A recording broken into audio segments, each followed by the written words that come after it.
Do you know that we have a secret weapon when it comes to early literacy? It's something simple that you can do when you share a book with your child. It's called elaborative reminiscing, and we learnt about it as speech pathologists from a 2022 study that came out of New Zealand. Basically, it means you take a book and you read it with your child, and as you're going through the book, it might prompt a memory that you've had with your child, and you start to share that memory together. We've learnt through this process of elaborative reminiscing that as you do this, your child is building their skills and understanding of narrative structure that then helps them later in school life.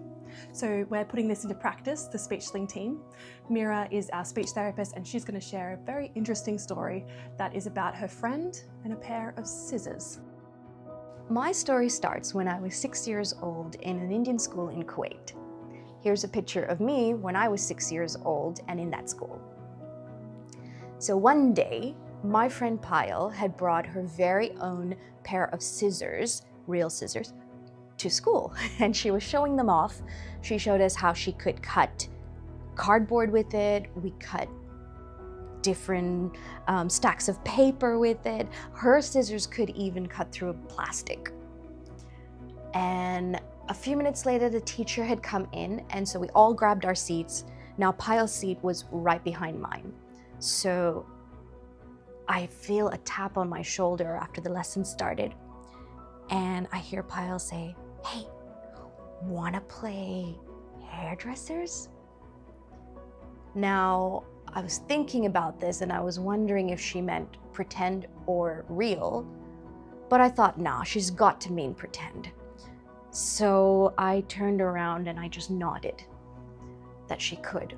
And a second later, she starts cutting my hair, and I hear chick and chick.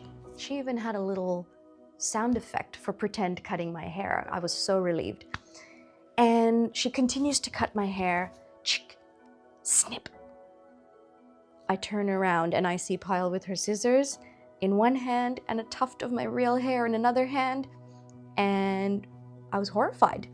I didn't know what else to do, so I took the piece of hair and I put it in my pencil box, and I took it home as proof to my parents so that they would believe me.